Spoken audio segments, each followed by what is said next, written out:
Hey guys, just want to give you guys a little bit insight into how you can fix your issues if you guys have a crank and no start problem with your car.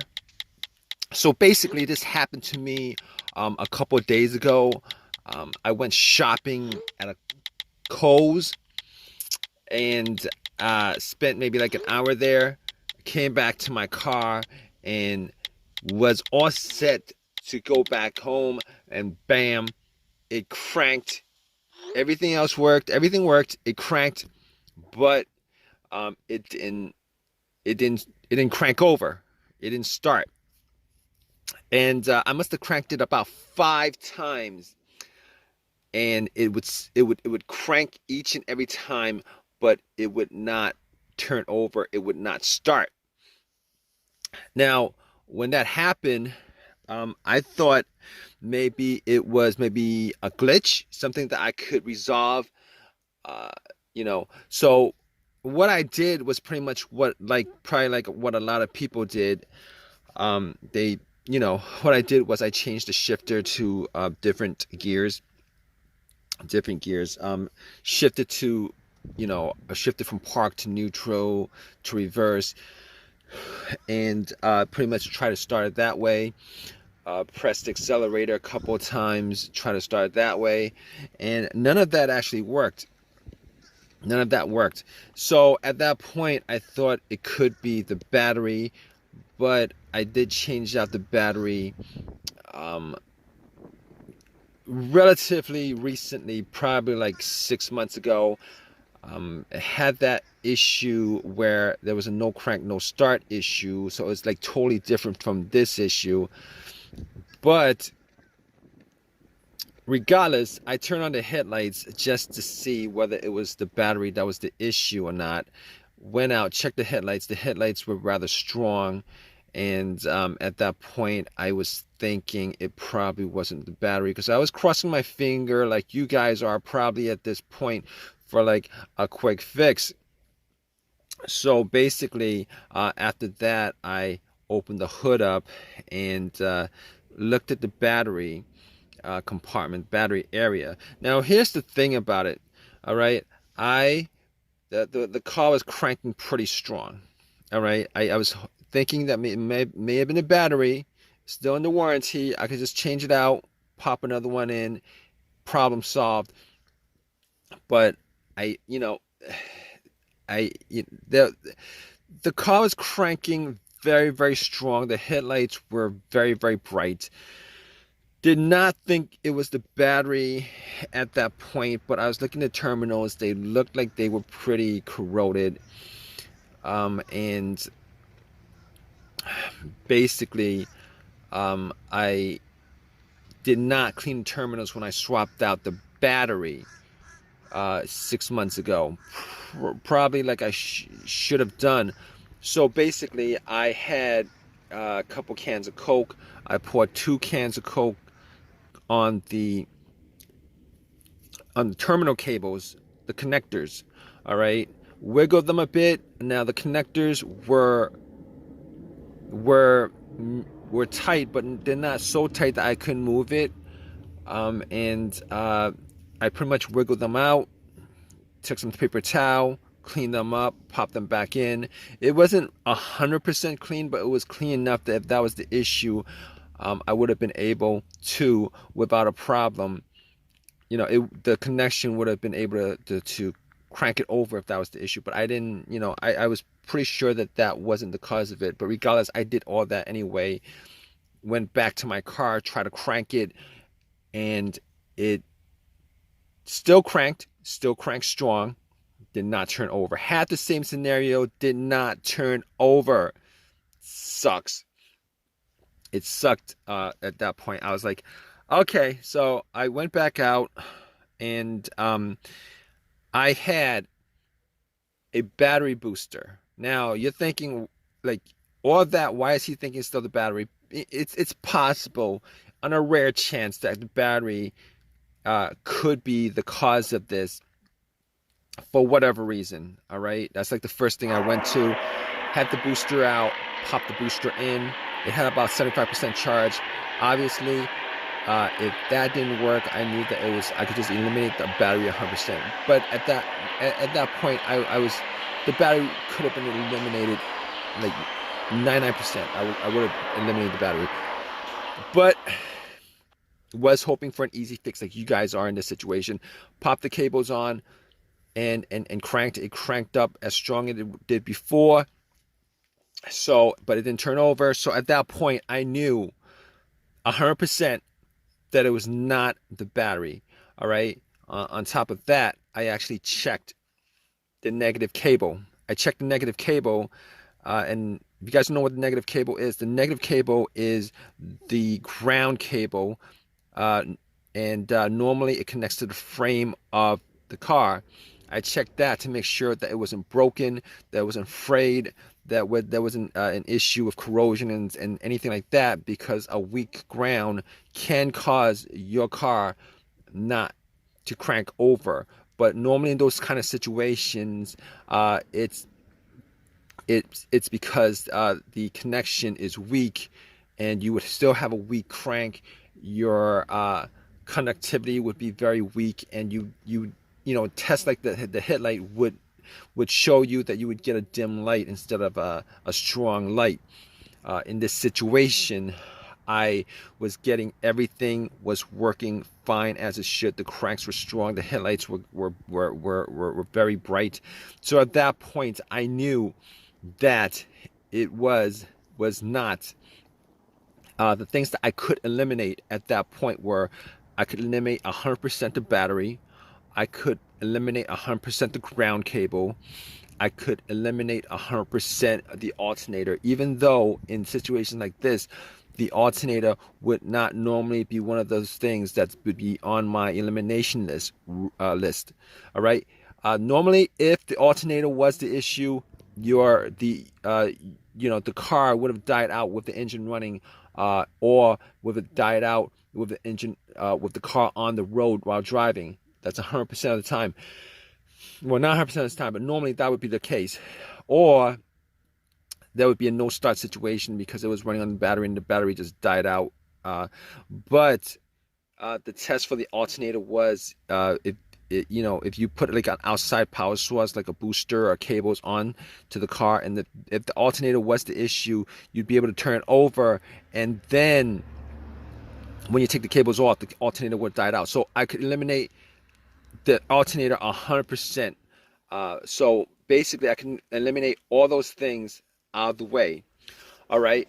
So still had that same situation, and then it pops up in my head that it occurred to me that uh, uh, I had there could be a bunch of other things that could be causing it. Manifold sensor, throttle position sensor, camshaft position sensor, crankshaft position sensor, a whole variety of things that could possibly be causing the the crank but no start issue. Okay, it's a crank but no start, because I was getting a crank on the car each and every time, and I must have tried that at least 15 times to crank it up. It would crank very strong each and every time. All right, but here's the thing. Here's how I eliminated all those things, and you could do that too in this situation. All right. I noticed that there was not a check engine light. There was no check engine light on the dash at all. There was no check engine light on the dash at all. So immediately, I was able to eliminate the mass airflow sensor, the throttle position sensor, the crankshaft position sensor, the camshaft position sensor, and anything else that has a sensor connected to it that could generate a code in the car's computer. But I also had an OBD2 reader, and just to make sure that that was the case, that it wasn't any of those things that was causing it, I actually plugged it in. Now, there's also one other reason why I did plug in the OBD2 reader, and the other reason is sometimes if the computer is not reading the car, it's not connected to the car itself or the components of the car, it could cause a crank but no start situation. All right, and you could test that out with an OBD2, a cheap OBD2 that you could get from Walmart for 20 bucks. If you plug it in, and sometime when it's reading the codes, it doesn't analyze it all the way. It stalls when it's reading. On the OBD2, if it doesn't read, if it doesn't analyze, give you a breakdown of codes, monitors read, etc., etc.